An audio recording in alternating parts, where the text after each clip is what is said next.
and welcome to our ReggieCon panel discussing One Piece in celebration of Asian American and Pacific Islander Heritage Month. My name is Jana Albrecht. I'm the Associate Vice President for Enrollment Management here at ISU. Before we begin the panel, I get the privilege of giving just a few details to keep everything running smoothly for all of you in the audience and for all of us that are participating in the panel. First, we do record the session, and it will be posted on the ReggieCon website. Second, if you need confirmation of attendance for tonight's event, we'll post a link to that towards the end of the panel so you can complete that form, and we'll get that information sent out to your professors. Third, the presenters' video and audio are on, but we can't hear or see any of you as guests. So that said, we do monitor the Q&A function. It's one of the panelists' favorite things to do. So be sure to start asking those questions right away if you do have them. And just know that we'll get to those questions eventually if we don't answer them right away for you. Last update, and it's more of just a reminder, we do have the ReggieCon website. Go and check out those previous panels. They're a lot of fun, and it'll also keep you in the know for future events and future panels. So enough of the housekeeping. We'll get to the good stuff. At this time, I am pleased to introduce our fearless leader, Dr. Scott Jordan. Dr. Jordan is the chair of psychology here at Illinois State. He also happens to be our moderator and a pretty good dude. So please welcome Scott and take it away. Well, thank you so much, Jenna. Can I just say before I say anything else, how grateful I am for everything that Jenna and Somer have done for us over the years at ReggieCon. So, welcome everyone to ReggieCon, the con that asks the question, hey, what's your story? As Jenna said, I'm Dr. Scott Jordan, aka Zombie Scotty. I'm a cognitive psychologist philosopher here at Illinois State University. And tonight we come together to celebrate Asian American Pacific Islander Heritage Month with a discussion of probably one of the best manga, anime, Netflix live action series ever, One Piece. As Jana said, if you want to know anything more about ReggieCon, just type ReggieCon into the Google machine. That's ReggieCon, all one word, and it'll take you to everything we're doing, and it'll keep you updated. So, I first also want to say, I'm coming to you tonight. If you're a One Piece fan, you know who I am. I'm Garp, and I'm off on an island somewhere celebrating Luffy's achievements. Joining me in tonight's discussion of One Piece is the Dark Loops Productions One Piece crew. We did a 4-part podcast about the live-action Netflix adaptation. We've done panels at One Piece comic conventions such as Fan Expo New Orleans and Midwest Toy and Comic Fest. And we're once again boarding the Going Merry here at ReggieCon to discuss and celebrate one of our favorite stories. So first, let me introduce Mr. Rio Shigeta. Rio, please come on in. Tell everybody who you are and a little something about why you love One Piece. Yes, of course. Hello, my name is Rio Shigeta. I am an actor, entertainer, performer, a insurance salesman by day and a dungeon crawler by night, and a member of the One Piece crew. I'm going to tell you what you asked when I ask you to repeat the question that I forgot already. Just a quick little bit about what you love about One Piece. Oh, of course. So I think what I really was drawn to with One Piece, considering I kind of grew up with it, I read the manga, I watched the anime from the beginning. When I was younger, it was just cool. It was fun. It was attention grabbing, but I think I was old enough also to sort of realize the emotional depth that it brought. And each of the crew members that join sort of took me on a journey step by step, right in step with my sort of emotional development as I got older. And so I kind of grew up with it, I guess. And that's why I love One Piece. Yeah. Kind of like I grew up with Avatar: The Last Airbender. Of course, I was already 40 when I was watching it, but I still needed to grow up. So, all right. Well, we're glad you're here, Rio. Also joining us in tonight's discussion, Kristin Farrell. Kristin, please come in and tell everybody a little something about who you are and what you like about One Piece. Hey everyone, I'm Kristin Farrell. I am an actor, singer, performer, also a realtor in the Chicago area. And what I love about One Piece is the characters. I mean, I think that there's something relatable about each and every one of them, and they really draw you in. I'm sort of a newbie to the anime.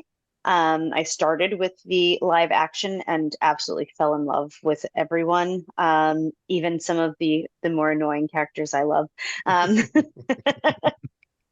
yeah, so I Well, think that's I love the fantastic. characters. Yeah.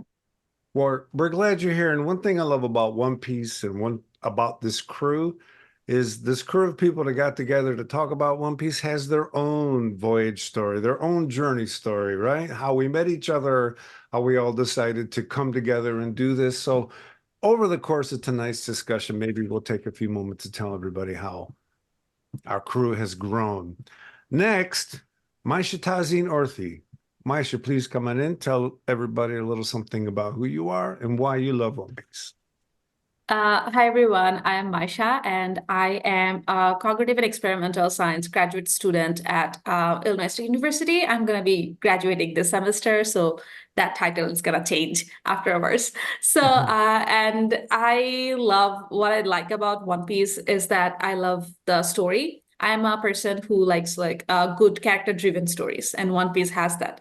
At the same time, it is like so colorful, like all the drawings, especially the manga and the anime basically, because I am more of an anime fan. It's like so colorful, but the story it tells us, it's not that colorful all the time. So I think the way One Piece deals with that situation, it makes me really wonder like how you can actually convey emotions different way. So that's what I love about One Piece. Well, we're absolutely thrilled you're here. And just so everyone knows, Maisha's headed off to the University of Utah in the summer to work on her PhD. So congratulations to you. And Thank you. we look forward to staying in touch, as I'm sure we all will. Next on the crew, voice actor extraordinaire, Ray Hurd. Ray, please come on in and tell everybody a little something about who you are and what you love about One Piece. Hello, everyone. I'm Ray Hurd. As he said, I'm a professional voice actor. I'm also an on-camera actor, and I am the voice of the American dub, or English dub, rather, Admiral Kizaru, Bamba and Babamba, Dufeld, which is a fairly new character, as well as Kumasi, the zombie teddy bear of Empress Perona. So I'm very invested in One Piece. My favorite thing about One Piece is a combination of the main character Luffy, his undying passion to achieve what it is that he set out to accomplish, but in the process not letting it overwhelm him to where he's just like willing to destroy everyone he meets in order to accomplish it. He's always building people up, and he has a way of seeing what others don't see in themselves, and he's not a bully. He's the guy that fights bullies, and that's kind of my heart, because I was that way precisely growing up. I'm a pretty big guy, so I didn't have to worry about bullies too much, but I was the guy that beat up bullies. So there you go. So very much Team so. Magneto all the way. And the colorful character bad guys that they have in there. Emerald is not just voiced by me, but he's also literally one of my favorite, if not my favorite bad guy. Well, we're absolutely thrilled that we could get everybody together tonight, just so everyone knows. You can see in our backgrounds, you have this Dark Loops. Why is this so good? It's a thing I do on Dark Loops Productions every once in a while, and this show was so good that I found a bunch of other people who loved it, and they asked, hey, let's do a podcast on the series, and we did. So we have a 4-part. Actually, it might be 5 because we always do an after party, right? But a 4-part pod series on Dark Loops Productions on YouTube, where we talk about what we love about this show. All right. Also on our crew tonight is a ReggieCon alum. I think he's here for the 3rd, if not the 4th time, Mr. Tatus Shigeta. Tatsu, please come in and tell everyone something about who you are and why you love One Piece. Hi, guys. Like Scott said, I'm a Redbird alum, so go Redbirds. This is where I befriended my sensei, Dr. Jordan, a lifelong friend. I'm a cognitive neuroscientist turned customer success manager in the data science industry. If you don't know what that means, look me up on LinkedIn. I'm Rio's brother. He did the acting, I did the sports. We both did the anime. So I'm like Rio. I'm a lifelong One Piece fan, as you can tell. But I'd say I'm the most casual of this group, probably. But definitely the fan of this group, or the glue guy, if you will. Yeah, One Piece has supported me since middle school, like Rio said. So it's really close to my heart, literally, if you can see.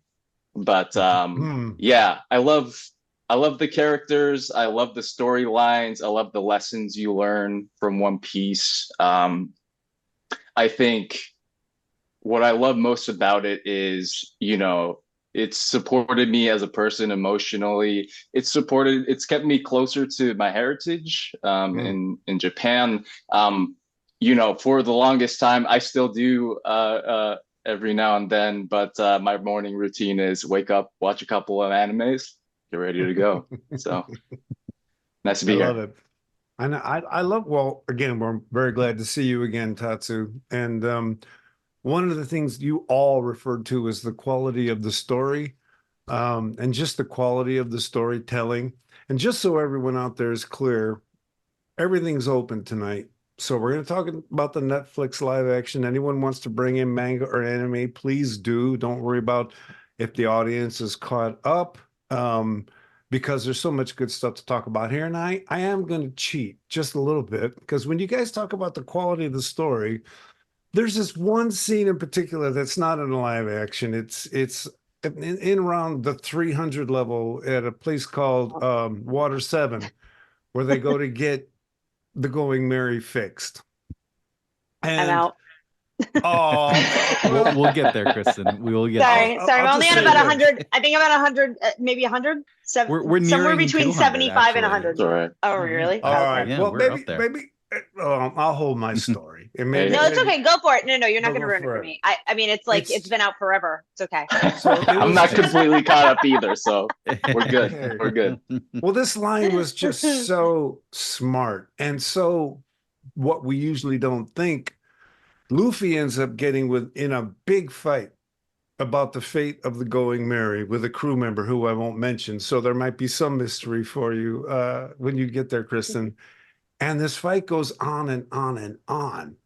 And Luffy, I quote unquote, wins the fight, but it destroys him to win this fight. And he's bawling his eyes out. And in a way we've never seen Luffy bawl his eyes out before. And then Zoro says to him, no, Luffy says, this is so hard. And Zoro says to him, don't lose yourself in this. If we can't trust you, who can we trust? Now, people usually don't put those kind of phrases together when someone's crying and someone says, we need to trust you. But the point is, Luffy's the captain. And he had to make a decision about how to manage the fate of the crew. And he had to go through the action he did to get to where the crew needed to go. So I just thought for the writer to put that in there, Zoro, who's his first mate, saying, don't lose yourself in this. If we can't trust you, who can we trust? That's not something that we usually think of as empathy, right? That's not what you want to say. But I remember seeing that, and I have actually memorized the lines. I've memorized the scenes because it's just so full of awareness, particularly when it comes to understanding leadership. And anyway, I'll throw that out there. I cheated. If anybody wants to comment or throw in a favorite line now, since I opened the floodgates, please do.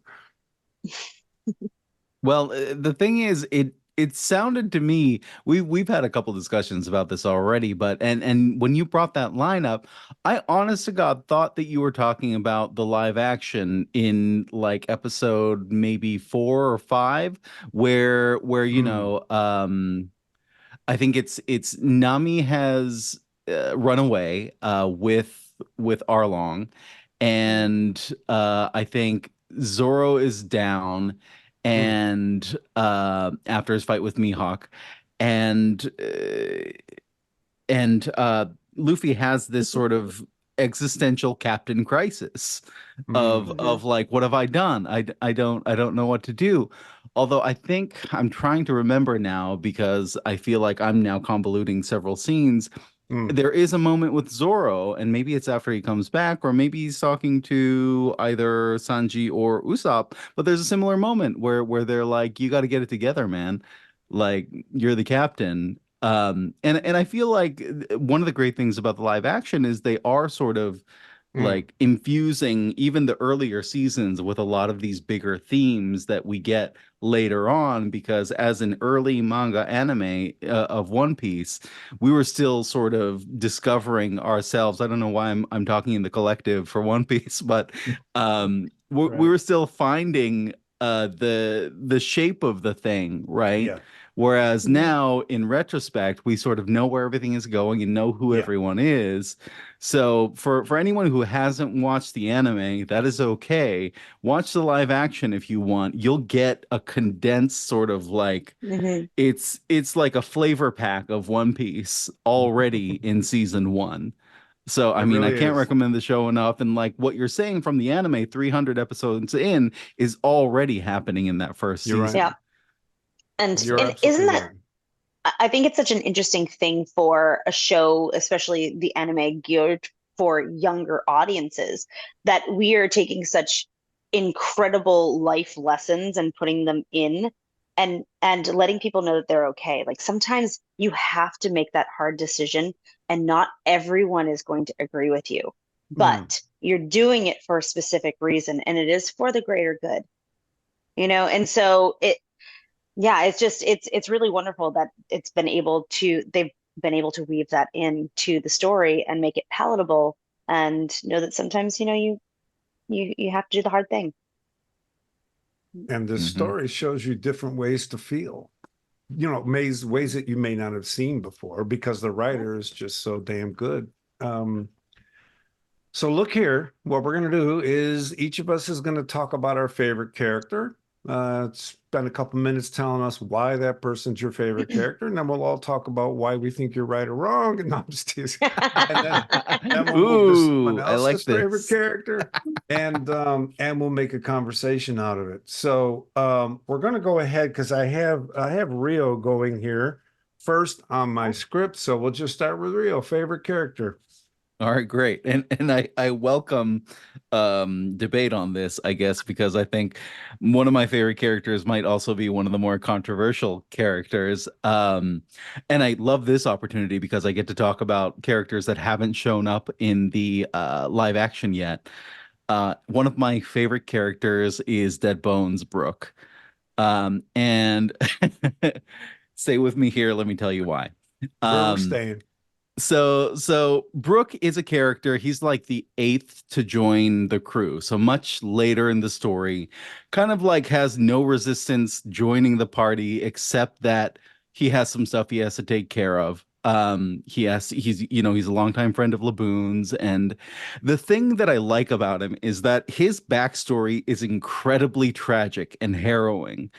Basically, his entire crew dies of what's called rumbar fever. He watches everyone around him die, but his devil fruit ability is that his soul will leave his body once and then re-inhabit something to live again.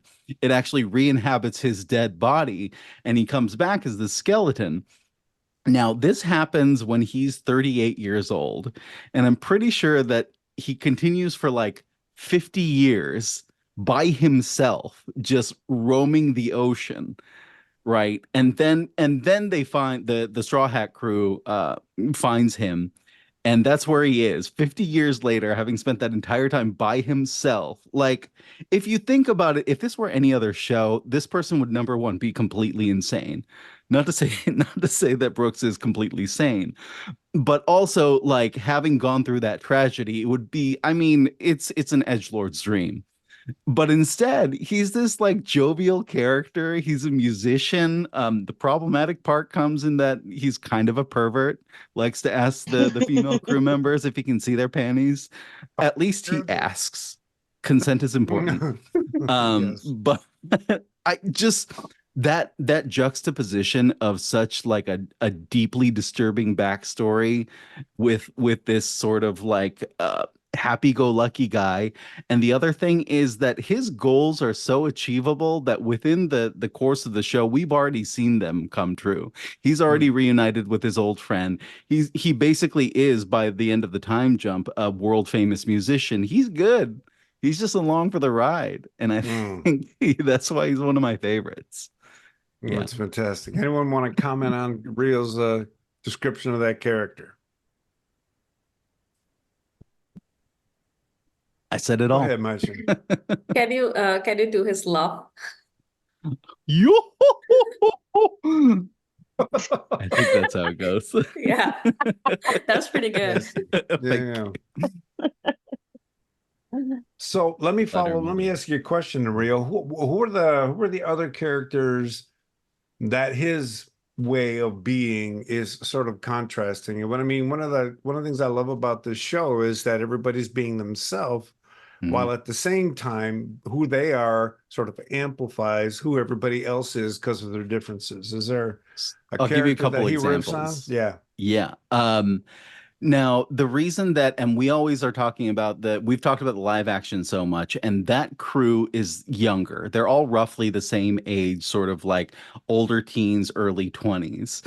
What I like is that the new crew members shake it up and age a little bit. So you have Tony Chopper, who's a child, right? Nico Robin's a little bit older, and then Frankie is also a little bit older. I think he's in his 30s as well. And what I like about it is that, kind of like I was saying earlier, I grew up with the show and I got to grow up with the characters too. And so at each stage, I kind of got to relate to a different character in a different way. And with Brooke, the reason I like it is because you don't have to think too much about like what he's dealing with psychologically, because I think Oda was like, it would get too deep and dark. We're not going to go there. But then you can look at characters like Chopper, who is a child, but has this deeply traumatic backstory that sort of he struggles with his identity and acceptance and sort of validation, similar to, I guess, Usopp, but in a slightly different way. And he's a different species that ate a human devil fruit. So he's struggling with like being in a society and being accepted as a person who is a complete outsider by species, but now by the force of this devil fruit is now having to live as a human and looking for acceptance that way. And then you have Frankie, who is this cyborg. And what he does is he's constantly manipulating himself, his body, literally to be better, to be something different. And that is a certain mind struggle, of like, how many pieces can I take out of myself before I'm no longer myself? And also, what was wrong with yourself to begin with? I mean, we can talk about Frankie's backstory separately about like how that started, but also, Brooke, he is what he is. That's not going to change. Frankie constantly changing, and Chopper constantly changing. Yeah. And because they have an end goal of like an outside opinion. And while Brooke, as a musician, like fans are great and being lauded and entertaining is great, I feel like he's already there, even though he has a 50-year gap of not finding anyone to talk to, whereas the others are still on that journey. And I like that contrast of like Brooks good. He's fine. Awesome. And the others are sort of still climbing on to whatever their goal is, emotionally and like simply as well. Being a doctor, creating being the greatest shipwright. Yeah. I don't know exactly with Frankie, but no, that's fantastic. I really like your comment on the intergenerational respect shown in the show. Obviously, I'm going to talk about GARP at some point, and you've heard me go on and on about intergenerational respect that probably reflects Japanese culture, perhaps, dare I say, a little bit more than we find in collectively in the United States about intergenerational relationships. And so I'm not going to keep going on that, but that's a theme you can all come back to as you go through. And I think we're going to go to Maisha now. Maisha, your favorite character and why? Okay, I'm on the spot. Okay, so I have quite, because I didn't grow up with One Piece, unlike Rio. I started One Piece during the COVID because it's so long. My friend was telling me, like, watch it, watch it. But I was like, no, it's too much. But then during the COVID, I had nothing else to do. So I started watching One Piece and I fell in love with it. And I have, because I'm more of an anime fan, I have quite a few favorite characters. So I'm going to mention them. Then I'm going to talk about my most favorite one. So I really like Trafalgar D. Waterlaw. I love him. Then I like Katakuri, and I like Zoro. I like Sanji a lot, which people here knows very well. And but 2020 Chopper is one of my favorite too. And I love most of the One Piece crew, all of the One Piece crew actually.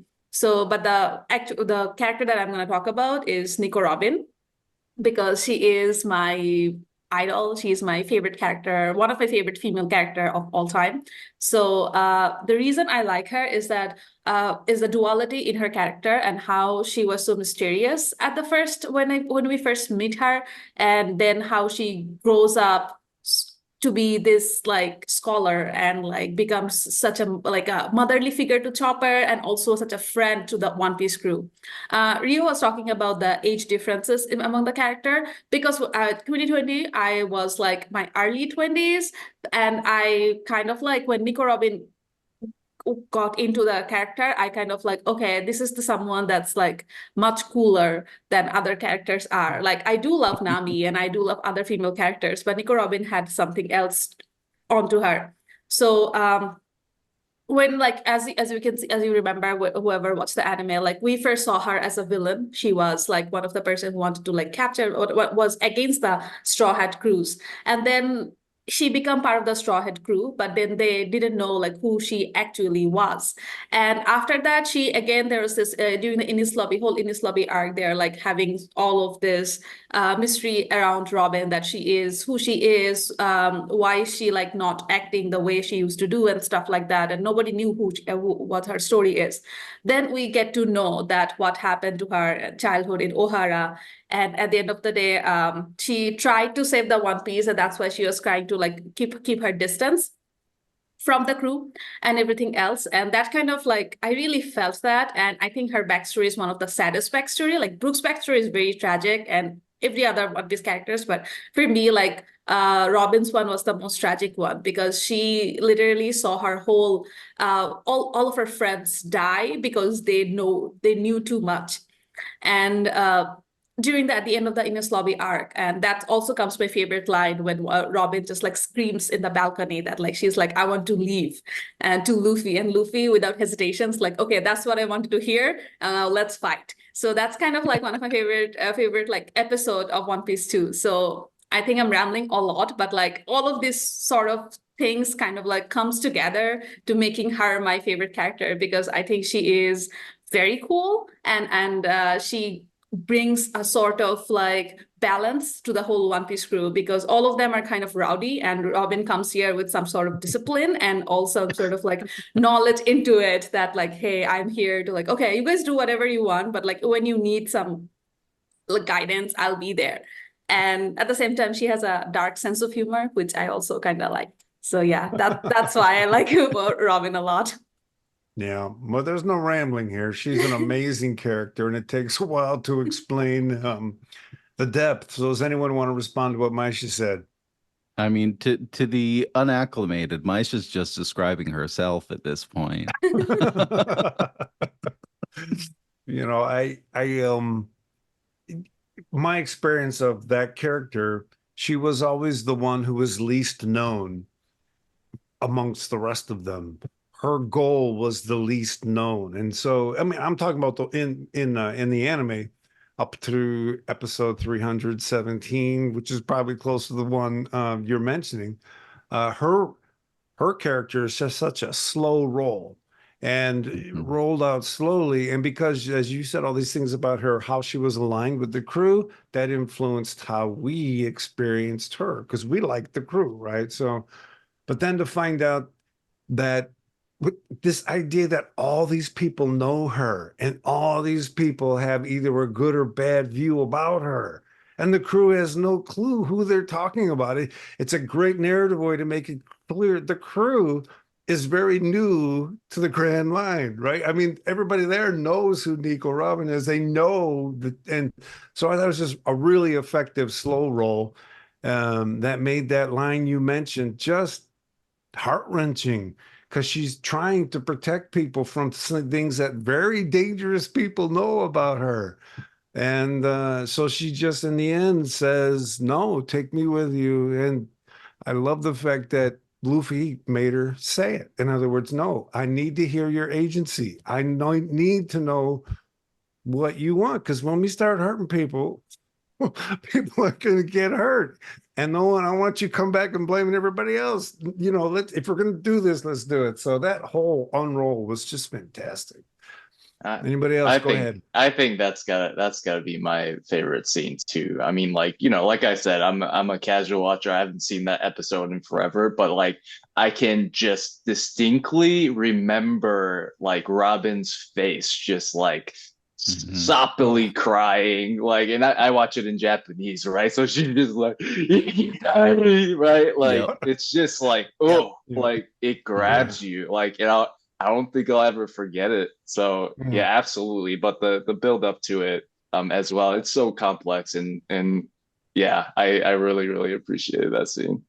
And I feel like up to then, those scenes exist for all of the characters, right? I'm never gonna forget Chopper holding up that mushroom, just like completely broken, or Sanji, you know, on all fours saying shit, thank you, Zeph. But the difference I think with Nico Robin is that it's a much larger effect. You have to take in the world to understand what she's going through.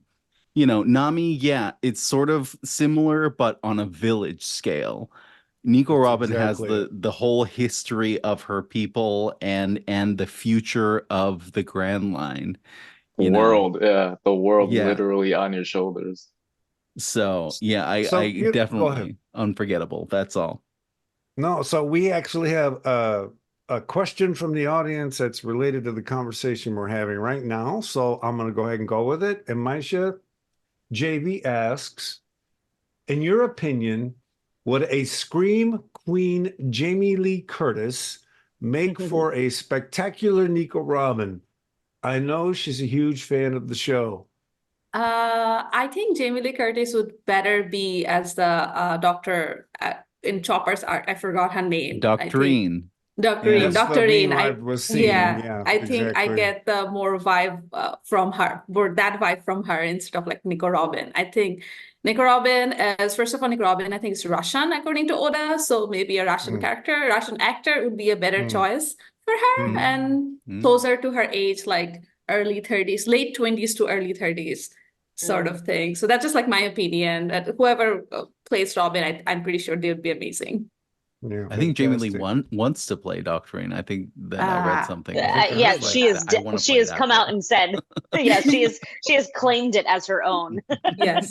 No one's arguing on social media. That would be perfect. That would be perfect. And then we have one more comment. It's more a comment than a question. Dr. Travis Langley says, just a comment. Hard to imagine having seen so many episodes of anything and yet calling yourself just a casual viewer. So I don't know if that's directed, who exactly that's I'm a directed. serious anime fan, but I'm a casual viewer of everything, baby. We love pop Japanese anime all alike. Man. And then finally, there's a statement question that came out earlier from Mr. Swanson, who asked, how did you guys get to help the MAGA show? And I got to say, Misha, that's such a huge compliment. We actually didn't get to do anything for the show. What happened is we loved the show. And so we got together, talked about it, recorded the conversation, and then posted it on YouTube. And we are extremely flattered. Go ahead. I don't think we can discount Ray's contribution to the show as a whole, though. Like, of any of us, I think that may be who the question was for. Who did shape the show, at least for the American audience. Ray, go ahead. Tell us how you got into the show. Oh man, my second character that I was ever cast for was Admiral Kizaru. My story is similar to Maisha's, where I didn't. I was when this show came out, I was still importing Dragon Ball stuff from Japan because it was pre-Toonami. So I'm having to get the tapes and boxes just to watch them all subtitled, you know. So uh it was I got into it as a voice actor, and you know, it's not very popular to say, but like as voice actors, we don't get to really watch all of this stuff. There's so many things they have us doing, which why when you asked me what I was doing earlier, and my first thought was all this anime stuff, you know, with all these titles that are like novels, it's just kind of weird. But at the same time, it's difficult to keep track of. So we don't get to see a lot of times anything but our scenes. So as I'm kind of like a passerby, and like you, like yourself, like your brother was saying, I'm casual at watching a lot of this stuff too. So I'm trying to, so for example, that scene with where the characters crying that you guys were talking about, I'm familiar with that scene. I've seen that scene, and I don't know exactly what's going on. So I'm glad you all explained that. And I didn't really know backstory. Ray's just humoring me over here. It was like, oh, because it is. I mean, there's something about the way that they animated that scene that you didn't have to necessarily. It's like one of those things where you walk into a room, you didn't necessarily have to know what happened, but you know by that scene or by what you saw that this is bad. Like this was like a gut wrenching cry and look that she had on her face, and I was like, oh man. I said maybe one day I'll get to see what this was about. So thank you, Maisha, for that explanation and and Rio's breakdown. But yeah,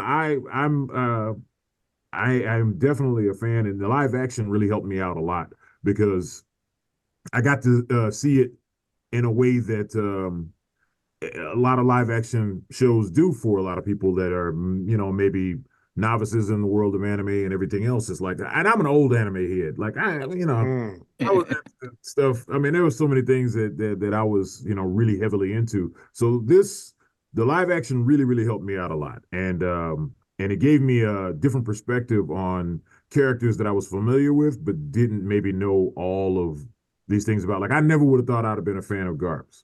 But like, I'm a fan of the actor that played Garp. Oh yeah, yeah, he's amazing. So they perfectly, and he looked like him. He really looked like he just pulled him off the pages, and this is what he would look like. And the way he played that, and then when you finally get to the end and really see his motivations, it's like, I was like, I like this guy, Yeah. And so, it's so much about, and then I liked Luffy. I already liked Luffy before, but I didn't fully understand him. But watching him and the way they cast him in the live action series, he just I learned to love the guy, and I'm like, dude, that's like I used to be silly just like that.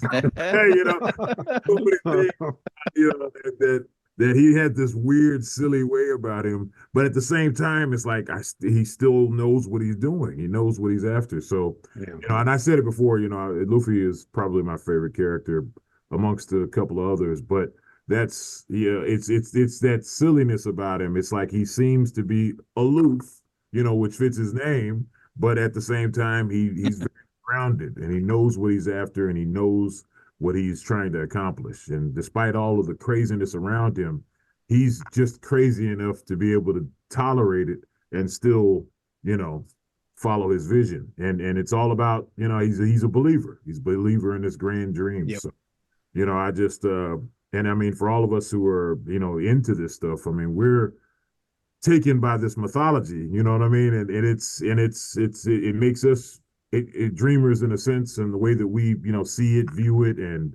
the passion that we have behind all of this that we're into. So it spoke to me. That character spoke to me. So and I really love it. Well, that's fantastic, and I think we all love it so much because it really is some of the best storytelling going on in contemporary culture anywhere. The depth of the characters in the anime are just next level. in relation to most of the stuff we see in the visual media. So I think you're absolutely right. I do have a comment here. I want to, Misha wrote back after we made our question about not being part of the crew. And then Ray told us, wait a minute, I was, what are you doing? Anyway, she says, in ways I think you contribute. And I'm going to assume she's talking about all of us, but Ray, if you want to, you know, I think you contribute. And I agree, it's a great manga. My 2-year-old is even a fan, and his favorite character is Luffy, just like me. So there you go. We got a bunch of Luffy fans. Nice. Fantastic. Nice.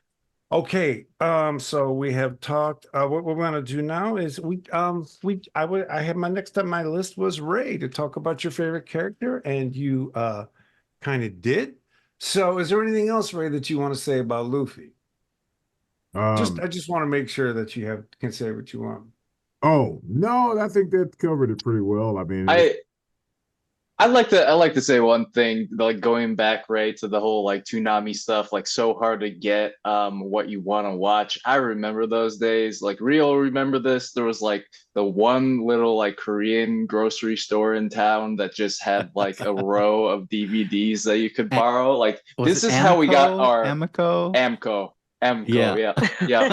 This is how we got our anime in those days. Like people don't know. Yeah. I understand. And the VHS days. Yeah. Mononoke on VHS, 1998, man. Absolutely. Yeah. Be kind, please rewind. The day. I remember the day I found that at the library. Like the DVD is here? Yeah. Somebody posted a meme earlier today where they were like, remember when you would, before you would watch a video, the FBI would warn us. Oh yes. Well, now we're all pirates on the One Piece crew. Yes. Right. Now we are being watched. And listen to. Oh, it's amazing. So, JV wrote in and said, if you could eat any devil fruit, what would it be? So I'm going to just throw this one at Tatsu, since we haven't really talked to him about a favorite character yet, and we'll see where we go from there. Oh, that's such a great question. Yeah. That is such a great question. And I have to rack my mind for all the devil fruits because there are so many good ones. You can feel free to make one up if you want. I don't think I can find my favorite one, but let's think about like the devil fruits that you've seen so far, right? I mean, I feel like being a rubber person can be very useful in so many ways. Like, think about the superhuman speed at which you could get places, right? You could fly, of course, that would be great. But let's say that all you have is being rubber. Like, I want to get point A to B, let's go slingshot. And of course, like you're able to absorb that force, right? Like, boom, we're good. Like, think about how crazy that is. Like, you could literally swim across the sea, no problem. All you're doing is swinging yourself left and right. Well, you can get really creative. Yeah, you're right. But you can't swim. You're right. You can't swim. You can't swim. You can't swim. Can catch a not in the ocean. Maybe a pool. You can hover right above the water. Maybe. Yes. Right. You could make like yourself. Propelling yourself. Yeah, off of the water. That's a great question. That's a great ability. I don't know. I would definitely like, I guess, being able to produce fire, to manipulate sand, like all of these things, right? Like, I don't know. I just love I love it. And we put you on the spot there, right? So what we'll do is we'll go back to the favorite character thing, and then every once in a while, if someone wants to talk about a devil fruit, please feel free to do so.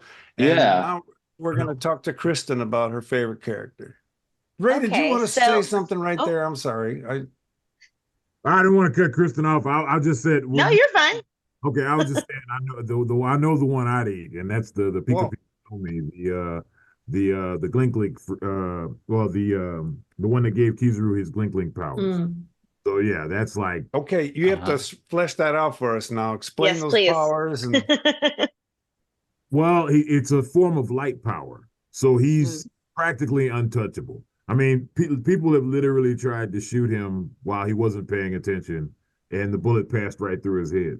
Like he's practically immortal, practically untouchable and invincible. And I think, matter of fact, it's only one. There's one besides the movie where the One Piece Z where he fights Zed. Then Zed went toe to toe with him, which was pretty cool. Besides that, it was only one other person, I believe, where he almost kills Zoro, his first appearance. And I forget the guy's name. He was he comes Mihawk? Zoro. What'd you say? I said, are you talking about Mihawk? It might be. But you just mentioned Zoro. I'll stop. Well, Zoro, yeah, he almost killed Zoro. Anyway, they couldn't touch him. They were, Usopp's trying to hit him. Everybody's trying to attack him, and nobody could touch him. And he's just standing over him with his foot lit up, and he's about to kill Zoro. And then somebody comes in and saves the day. And I'm sure all the fans know exactly what I'm talking about because I get reminded of this scene a lot. But it's he's just I mean, he took a what is that stone? Oh my gosh. It was these particular stones in the Z movie, and Zed blew it up right in his face. And I thought he was dead. I was sure this was it. I'm not doing this character anymore. And then reappears in this whole other area on top of a mountain. He's like, wow, that was close. And I think they were called Dynastones, I think is what they were called. But anyway, it was if nobody's seen that movie, it's an excellent movie. It's probably my favorite, favorite thing I've ever seen in One Piece. It was the animation. The actors are done. It starts with Zed singing this Navy song, like the Navy song in One Piece. It was really good, really well done. Very, very cool. So Kristin, no, there's no sorry. We're on the deck of the ship having a conversation. It's after dinner. We're all good. Kristin, favorite character. Okay, so I have a few. I guess I'm gonna go from the anime first because I know the least about the anime, but I love Karu. I really do. The duck. It's so dumb. I love the duck so much. It's you know why? The duck is the Greek chorus. The duck is telling us exactly how we all feel. And just brings a little bit of it just brings a little levity to the situation. Like anytime something is like totally serious, the duck is like, ah. Like, yeah, it's I don't know. I love Karu. And then also, okay, so going to the live action, my two favorites will be Mihawk because, I mean, oh my goodness. Number one. Number two, he's just so damn cool. And, it's not very often that you see, I mean, maybe, but not very often that you see a villain or an adversary that has the emotional depth that Mihawk has, and the forethought to think ahead, where he can see potential in someone and says, I'm not going to kill you. I could with the flick of my wrist, but I'm not going to because I want to see what you can do. Right. Because I see something in you. And I think that that's just such an interesting way to write a character. And the actor that plays Mihawk is he just has this swagger and he's just so cool. And like, I don't know, I constantly in my head, it lives rent free. I hear, I do like your hat. That's awesome. And then my other favorite is a little basic B. I really love Luffy, and not for basic reasons. I think Luffy is he's just such a wonderful character because we've talked about this before. He is the chaotic good. He is the person that meets you where you are. He sees your potential and wants you to fulfill it. And I don't know, maybe I see a little bit of Luffy in me because I'm a little bit of that bleeding heart. I want everybody to win. There are no winners. Everybody wins, and I think that it's just such a lovely character to to be someone who supports others in our chaotic world that we live in. Yeah. We don't see a lot of support of our peers. And he is someone who does that for others, and it's a really lovely thing, and it's a good role model for children, even though he's chaotic and he's not a role model, but that aspect of his life, the support, the lifting up, the believing in others, I think that's a really lovely trait to have. And so that's why and he's willing to fight for him.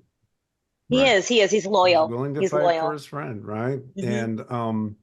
And it's what I love about what you're saying and how the Luffy character is written is that how do I say this? Being creating spaces where people can be authentic, where they can push for who they are, is a higher value than not hitting someone. It may not be nice that I said that right now, but if you're trying to stop someone from achieving their goal on his crew and you try to hurt them, he's going to hurt you. So it's not like he's going to say, I'm not going to hurt anyone. And I just very much appreciate, what do I want to say? The struggle for authenticity that he represents, the struggle to be the person you want to be.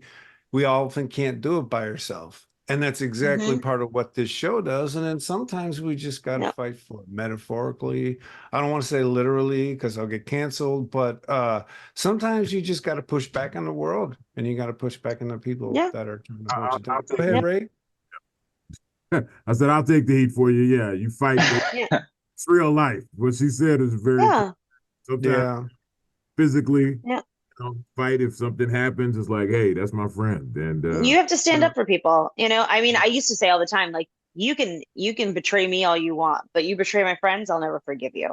Right. I'm going to stand up for them. I'm going to, and that was maybe, I don't necessarily, I don't hold so hard and fast to that now because it can hurt you in the long run. But you know what I mean? Like I just was like, that's okay. You can hurt me and I'll forgive you, but you hurt my friends, I'm going to stand up for them, and I'm not going to let you hurt them again.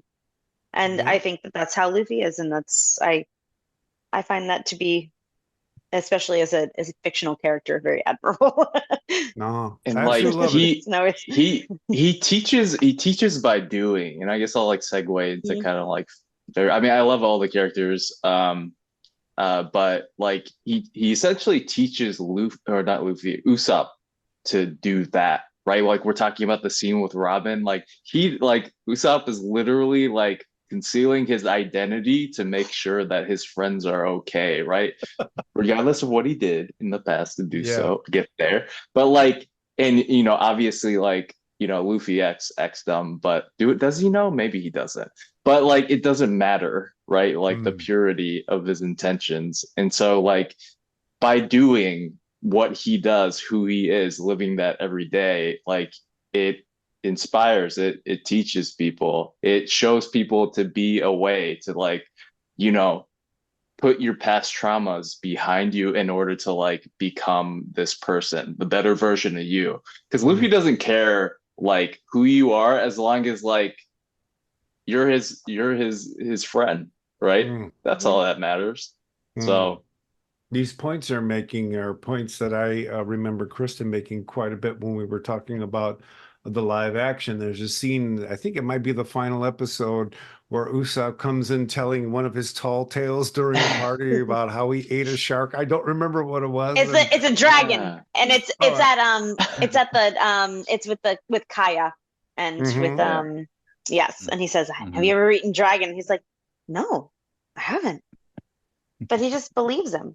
And lets him, or even if he doesn't, he just lets him say it, and then you're at the very end when he's talking about like, Captain Usopp, we won. It's because of me.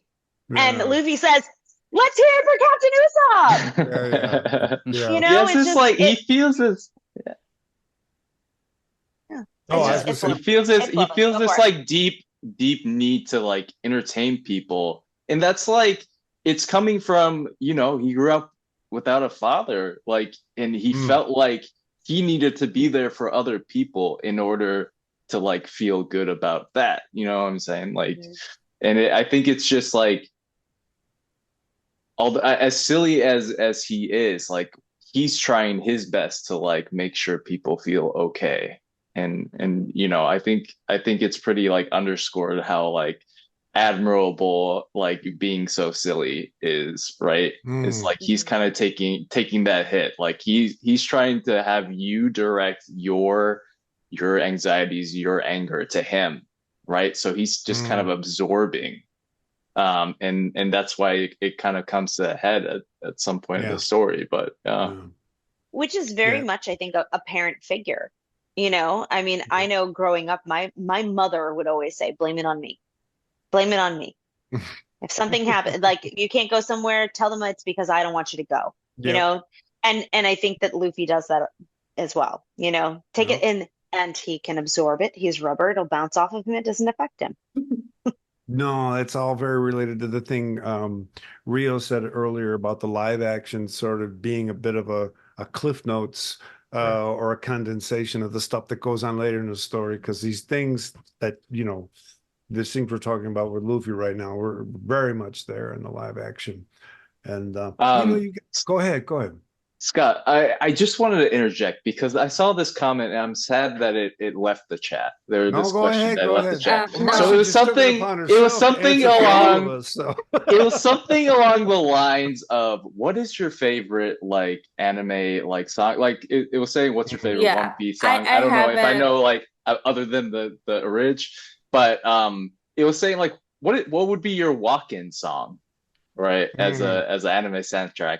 And like, if you can permit me to go first, mine would 100% be if anybody's seen the anime Mushishi, which is absolutely fantastic.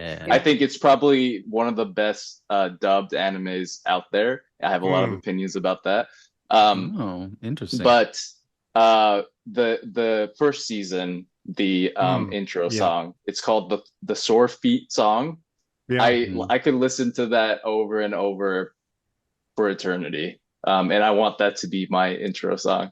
I walked that 5,000 miles, 1,000 miles to see you. Right? Like, I'm sorry, I'm interrupting. You're singing. It's wonderful. It's like the folky, you know, like it's, and it's so anti-traditional anime opener. It is. It feels That's like why, a stoner song, right? And it's it. Whole anime is so calm. It's just so incredibly calm and eerie. And no, you're absolutely right. So it makes perfect sense. Yep. Rio, what's your walk on? Sorry, go ahead, I'm just Maisha, sorry. It was my issue. So I was kind of like drop in a link on the comment to like, so that like they can know which one it is. So I didn't know that's gonna like take away the question, but the question that's all right. Don't worry about it. So the question was basically what One Piece song theme or could come from any anime is the secret soundtrack or walk-in theme of your life. I think that was the question. So yeah, thank you, Tatsu, for like. Yours now. It's a What's good your question. walk-on song, Maisha? I thought it's just from One Piece, so I talked about the Overtaken or Walk to the Arlong Park theme song. That one, that's like very classics. But from any other anime, I think it will be Fullmetal Alchemist Brotherhood. And there's like at the end of there's an ending song called Let It All Out, which I really, really love. And it comes when it comes after one scene when like what's her name?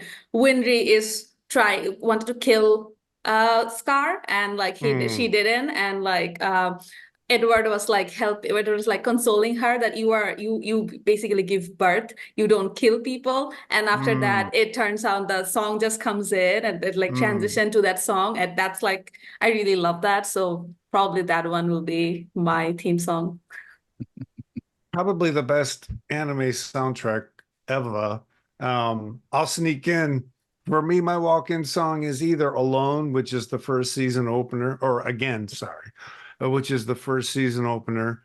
And then Golden Time Lover, which Tattoo sang in my house sure did. some years ago in Japanese, y'all. It was friggin' amazing, and I didn't have the opportunity to record it. And then I gotta tell you, the season 1 opener to One Piece is a beautiful show tune. It's just, I can't get it out of my head. And I'll tell you what, can't get it out of my head. When you sing show tunes, you sing better. My ears perk up. Sorry. So anyway, yeah. So that'd be my walk-in. How about you, Rio? Probably I have to debate the best anime soundtrack of all time being Cowboy Bebop. I Okay, you gotta go win. with You tank win. exclamation point. You win. No matter what, that song's gonna hype me up. Yes. Just I can listen to that song every day and be like, let's go. Yeah, exactly. Oh my God. It's in the lyrics. 3, 2, 3, 1, 2, let's 1, jam. let's go. Yeah, let's jam. That's right. Oh my God. And then the ender for that is the real folk blues. It's just an amazing blues. Just an amazing blues. So and by the its way, you spiritual win. successor, Samurai Champloo, I was about criminally to underrated. I was about to say that you remind me of Samurai Champloo now because that soundtrack is like absolutely blast. The So best. good. R.I.P. Nujabes. Yeah, I mean, Yep. that's the lo-fi study soundtrack. Yes. You know what I'm saying? Like, That's where it all started. Yes. Yeah. Okay, so who has not answered the walking question yet? I haven't, but the thing is that I don't know any. I'm a baby anime person, so I'm gonna give you. I'm gonna give you my walking theme song. It's Elton John, "The Bitch Is Back." Oh, there you go. All right. There I you actually go. want that to play at my funeral. That's the song I want. Noting that. Excellent. Yep. Noting that. Wait, are you dying before me or after me? Well, if you die we'll before me, have to then you see. can't play it. But you I have to put fully it plan to die before you, but we'll see what happens. Please, no, I'll be eating popcorn. See you there. Yeah. Married first. Go ahead, Ray. I was like, let's get you guys married first, and then Be on the same. July. Ray, what's your walk on? Man, I'm kind of like Kristin. I in the sense of I have all these songs that I generally know, but I couldn't really think of any. But Rio hit the nail on the head with the Cowboy Bebop. Right? Best soundtrack. And during COVID, people got together and did an amazing riff on real folk blues. It was just stunning. And they had some rap artists, and then they had the other guy who did Spike Spiegel do a little bit in it. You're absolutely right. I can't believe I didn't say. If I had one that was, because I can't think of any others outside of or within anime, then it would have to be a DMX song. Nice. The one everybody plays all the time. Yeah. It's gonna give it to you. And I'm coming into that. So that would be that's my high school music right there. Right. Really? Yeah. I perked right up. I believe we've answered everyone's walk-in song. And I believe we have addressed everyone's favorite character except mine. Is that correct? I'm just asking to make sure that when I start talking about my favorite character, because look, we all know little Luffy kid, he got himself a nice little straw hat, but we all know that the original straw hat was a fedora. Thank you very much. What I love about Garp, and the crew's heard it before, generational love, and honesty in the show about what it means to be a parent, what it means to be a grandparent. And it comes out much more robustly in the live action. And because in a sense, the whole scene where Luffy finds out that his grandfather is the one shooting cannonballs at him, right? And the fact that Luffy just absorbed it, that's just like any teenager, man. I mean, they just, unless you're really going too far, but I mean, these people are growing up with you. They're growing up. I'm going to use the word against, and I hope people don't find that offensive, because it's your parents that you lean into. Your parents are the ones who tell you, no, you can't go there tonight. It's not the late neighbor person that says, no, you can't go there tonight. It's your parents, and they're the ones that got to listen to you say, but why? I deserve it. And so those fights are just part of growing up. There are some philosophers who would even argue that that's part of how you become who you are. Right, is by what you rub up against, what you push up against with the people you love.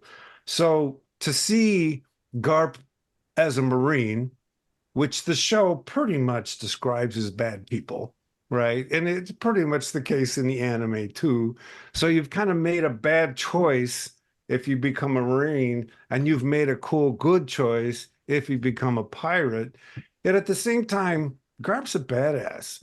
And he's a good badass. And there's so many good points in the live action. For example, Kobe finds out that the Marines are working with pirates in order to manage the Grand Line. And Garp says to him, I'm gonna mess the quote up, so you guys feel free to help me. I think Garp says something like, it's not about whether you're doing the right thing or the wrong thing, but it's how much can you take? And it's like, okay, that may not be what you want to preach on Sunday morning to the kids, but when you're in the world and you're doing that job, you got to take stuff and you got to figure out, can I keep up with this? Can I really, for example, if you're a leader, can I sanction that person for their bad behavior? I don't feel good about it, but we don't talk about things that way quite often. But Garp is there and he's living it. And I just love the fact how that transforms into Luffy's desire to be a pirate. And when they have that huge fight and Garp, quote unquote, wins the physical fight, I remember Luffy saying, but did you have to be so hard?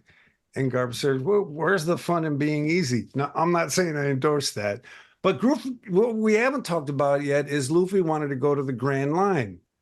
That doesn't mean staying home in the place where you grew up and everything you're doing, everybody does. It means going out into the world where things happen and trying to be part of what makes things happen. The Grand Line's a dangerous, extremely rewarding place. Garp knows it up and down. He manages it. And he doesn't want his grandson to be there. And so his grandson has to prove that he can handle it. And that's hard. Yet at the same time, that's what parents do. Right. Yeah, you really think you can handle this? Okay, well, so I absolutely love the complexity of the Garp character. I love the complexity of his relationship with Luffy. I think it's brutally honest about what it's like to be a parent, what it's like to be a grandparent. And yeah, we talked about it a lot on podcasts. The show loves generational love, and I love generational love. And that doesn't mean we're all smiling all the time. So Garp is definitely my favorite character. Someone feel free to comment on that, y'all. Love it. Love it. Your moments I have to make a confession. I'm so deep into choosing a devil fruit right now. I've been like going through all of them, trying like researching over here, and I still can't decide for the last like 20 minutes. That's all I've been doing. Oh my God. Oh my God. Anyone else want to comment on Garp? No. I just think it like he knows the organization is corrupt, right? And that's why he like could have been promoted, but he doesn't take it, right? Yep. He needs to be at that Yep. level in order to influence the system. And in a way, like he is taking on that curse, right? Like Well said. it is.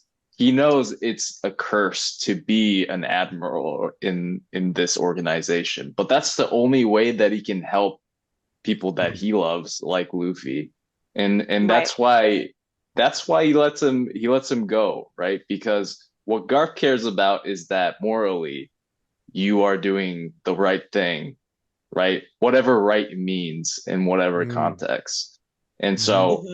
To choose that road means you have to shoulder that burden, and that's what he teaches them, right? Whether his methods are permissible or not, that's all he could give.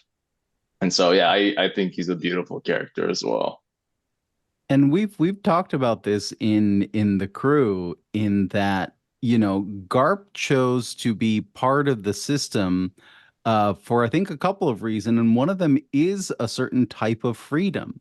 I think that he's a much more relatable character to us living in society, in that, we can't live like Luffy to an extent. You can try. You're going to be met with as much, opposition as Luffy does, and I guess And you're if going to you're be a very superhero, poor.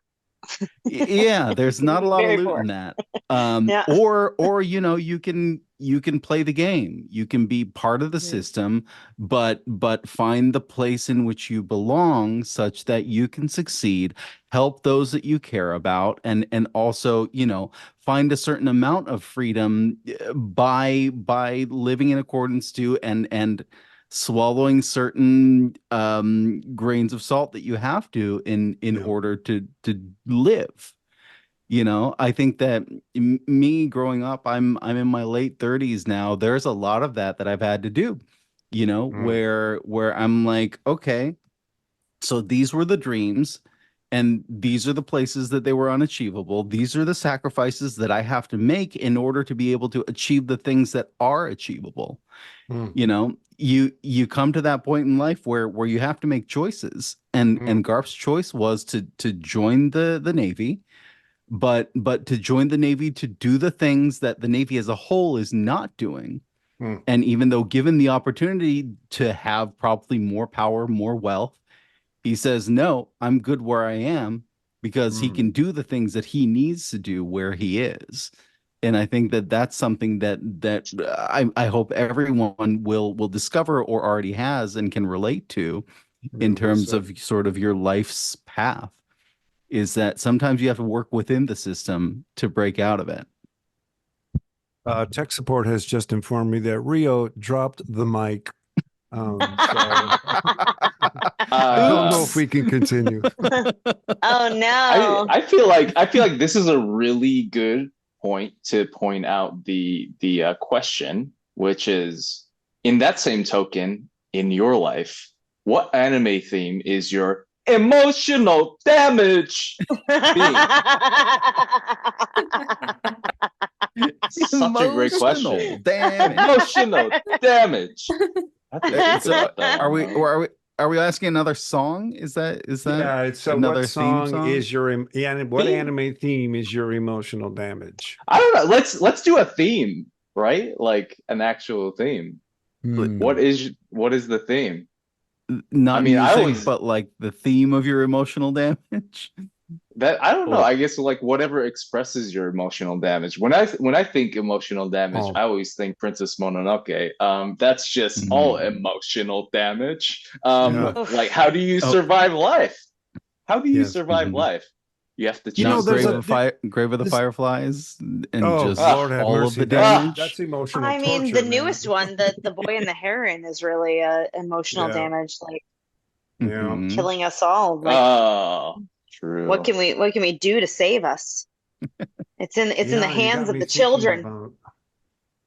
I gotta say, Nico Robin, it's a scene, but Nico Robin's eyes welling up, which you could really only do on anime that way, and just all the tension that's released in that moment, that they've spent hours and hours and hours building up. I of course, and then I will also say Luffy's fight with Usopp, and the idea that the keel of the Going Merry is broken and can't be repaired, that will forever make me bawl my eyes out.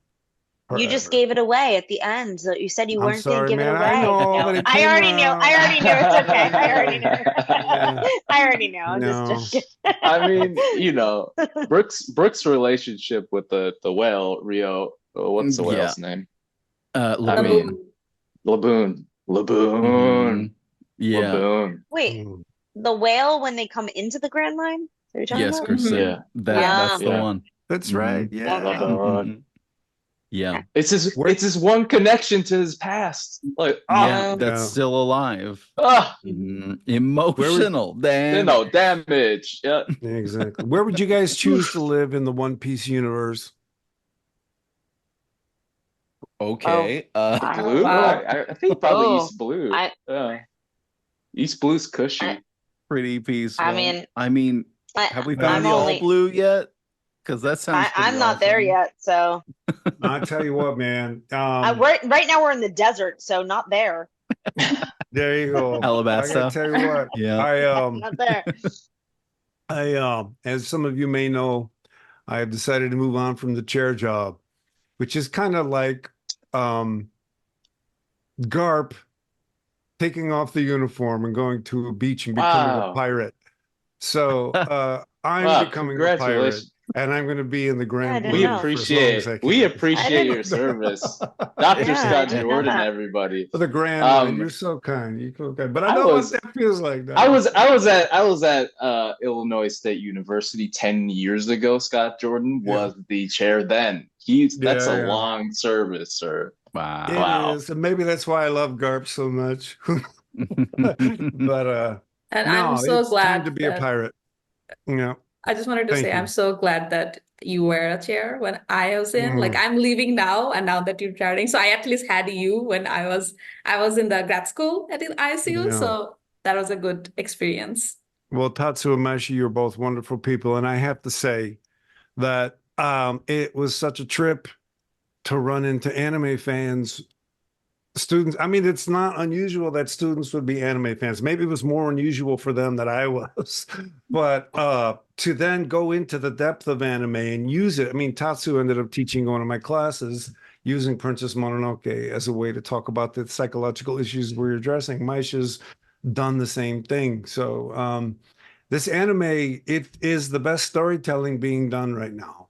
Yeah. And I would go far as to say that Miyazaki's the best living storyteller we have. We've You done know it. Miyazaki a few Pretty times. good. You know it. But yeah. He's Anybody else? he's not a great person, but wow, the stories he makes. He is So a I know nothing about him pathological personally. storyteller. Where Well, would that's some of you you know, live in the separate the Grand art from the Line? artist. Mm. Fair enough. Where would some of you live in the in the One Piece universe? I'd like to at least visit the country of Wa, you know, go to that traditional Japanese world. I mean, considering Chris and I are thinking about moving to Japan, I do Not definitely thinking. have We are. we are. It's our It's plan. happening. It is our plan. I mean, yeah. Anyone else? So yeah. I really liked Ohara before it blew up. So I like Ohara, but Yeah. the places that still exist, I do like East Blue the most, I think, after Ohara. Yeah. Mm. East Blue is very homely. Hmm. Yeah, I'd say I can't say. I mean, maybe I would just go to I do really like a good restaurant and a bar, so Baratte. Yeah. Yeah, like Sure, yeah. Baratte, you know. I mean, At maybe least visit. and I do love a boat bar. Like I love a boat or a bar on a dock. It's great. So Yeah. that's that's where I'd be. Excellent. I also want to visit Zoe, the giant walking elephant that is also an island. That's kind of cool. That is a cool one. Yeah. I can't wait to visit all these places. Yes. Yes. There's so much ahead of you, Kristen. There you go. Skypia is also pretty cool. It just like It's awesome. evolved, but Skypia Skypia is is very cool. cool. Yeah. What's the was- underwater yeah. place? That's pretty I cool. forget the name Here of we it. Yeah. Fishland, Fishman Is it? Island or something like that. Fishman Island. Yeah. Yeah, Fishman Island. Hmm. I That's just a know the good two one. places. The way they get there to like jump under the Yeah. water. Wait. Yeah. Yep. We went there, right? Already? You're thinking No. of Arlong Park. Arlong Park. No. Yeah. Got it. Sorry, excuse This me. is Ray, where you had a Arlong couple of You will places. build connections with the Yeah. Arlong Okay. Park and Fishman Island. Okay. Ray, where Awesome. would you go? I was saying the two places I wouldn't want to go was the, wherever it was that island that Zeph and Sanji met. And, Oh, God. Ah, yeah. as horrible as Yeah. that Oh, was. The Oh, Rock. thank you. God. Yeah. The rock. The Oh, rock in the boy. middle of the That ocean. was also emotional. That's emotional damage. damage. Right there. Yeah, Emotional damage. And when you're Yes. talking about emotional damage, damage. because Oh. honestly, it was something Woof. Rio was talking earlier about some. It was a story that you brought up earlier, and that was all I thought of. So when they said Mhm. emotional damage, it was like, yeah, that's. Mm. He watched Like all the his crew original. die, Zeph, Yeah. the chef, and then afterwards, he had to eat his own leg just to survive. Right. That's yeah. I Yeah, don't if you think- watch the anime, you don't know that the original is some self. Even worse. Yeah. Yeah. Yeah, see, and I hadn't Even even worse. seen. Yeah, so Mm. so Oh, that's, yeah. there goes the show. It- The it's live enough. action was already. It was It's not enough only- with the live action. Yeah. Yeah, you know what I'm saying. I mean, it was kind of And that was some oddly beautiful touching. acting for that child when he Yeah. realizes. Right. He Oh, was- that kid was amazing. Amazing. He was I was- fantastic That was in a that deep moment. actors in Yeah. live action. Yeah, that was a deep moment. You know what I mean? Like, I mean, when you And guys were talking about, yeah, certain moments that had a lot of weight to it, that moment, as well as the very end where Garp fights Luffy, because you Yeah. mentioned earlier about, the line, why did you have to be so hard? And I'm like, yeah, as a parent, you think about that and how your kids, say it in so many ways when they start to realize, what's going on. And it's like, yeah, I had to be, because if I don't do it, the world's going to really kick your butt. So look, yeah. here we are. We're celebrating Asian American Pacific Islander Heritage Month. We have two members of our crew here who are Japanese American. So if you could both take a couple of moments to just say something about what does this show teach the audience about Japan or being Japanese American that they may not have known before they watched it. Or if you want to just refer to anime in general, please feel free to. And if I'm putting you on the spot, tough. No, I'm just teasing. I'm putting you on the spot, let me know. So I'll keep it pretty simple. Like we talk about emotional damage. What is very Japanese is not hiding, but like keeping your emotional damage behind a facade of it's okay comedy type of thing. Like, don't take yourself too seriously. If you take yourself seriously, keep it to yourself. Which is, I more of a traditional thing. It's still very much there, right? But like what I would say about that is, it's not just saying like, bottle up your emotions. You can still be authentic. You can still, cry your eyes out, especially in front of people that you deeply trust, but don't necessarily feel like what you are experiencing needs to give the emotional damage to others, because you want to welcome people into your life regardless, and you want to feel like what you are doing as a person is meaningful, and that means taking care of people around you. That's very Japanese, is taking care of the group, taking care of the people around you, right? But yeah, it's very Japanese, and that is like a traditional long-standing anime that can get very serious, but also is humorous, is easy on the eyes as well. It keeps you going. It fulfills all of your emotional needs in that way. I really appreciate you saying all of that, because what it points to is that you're raised in a space where that becomes fulfilling, right? You're raised in a space where some sort of social emotional inhibition, which some may look at from another culture and call uptight, is actually a road to self-fulfillment because of the way the culture manifests it and the way the culture respects it. That's the hard part about understanding cultural difference a lot. It's kind of built into how you're simply in that space. And often at times it's not very cognitive. It's just how you be because it's how you were raised. So I appreciate that. How about you, Rio? So I feel like if I were to pursue a PhD and write a thesis, it would be something about this, about like the influence of anime and Japanese popular culture on the American cultural scene in entertainment. But I'm not going to get that far into it. But I will say that number one, anime is not just One Piece. It's not just shonen anime or shonen manga, which One Piece is categorized as. There is something for everyone. There is a wide variety, everything from shoujo to much deeper, darker subject matter to very slice of life, like casual viewing and everything in between. That said, while I think anime and manga allow for us to have this sort of view into another culture. I think it's very interesting to see how certain things that would be taboo in American culture that you absolutely would not be able to get away with on American TV is very casually broached in certain ways in Japan. On the flip side, there are things that are not really acceptable in Japanese culture that American culture would readily say, hey, there's no problem with this. That's one part. So I think that approaching it, you can feel like it's a foreign world entirely, but when you get down to it, you will see sort of the cultural values that are being highlighted and being featured that might and will be different from our own. That's one thing, but I also want to sort of caution viewers in that this is a presentation. This is for entertainment. Now, some things are idealized, some things are distorted, and some things are magnified. I encourage you, if you find something that you connect with, whether it be through Ghibli movies, through One Piece, or through Cowboy Bebop, whatever it is, take the next step, because there are humans behind these works of art. There are creators. Visit Japan.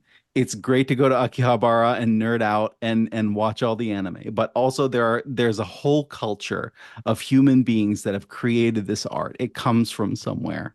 And obviously that is true for any art from anywhere in the world. But I would like to encourage viewers to if you're confused about something, or if you're really attracted to something about an anime and part of the philosophy, see where it came from, because there's a lot about Japan that I think people don't know that inform a lot of these sort of themes that we're talking about today. And One Piece doesn't come out of anything. The original crew, these young kids, they're struggling with basically going out into the world from a rather rigid like school system. And that's what drew me into it originally, is like these kids are sort of like living the life that I want to live after I graduate. But they also come with the same types of trauma, you know. If I'm giving the example of Zoro, he has very high expectations of himself, and when he breaks, it's when he fails. When he's defeated by Mihawk, you know, he almost loses it completely. He almost kind of like destroys himself in the process, trying to be the greatest, and he has to come to terms with that. And so there are these themes that we experience as Japanese people that are present in anime and manga that take the next step. If you love anime, then take a look at Japanese culture, because it's a little bit more than that. That's what I'd say.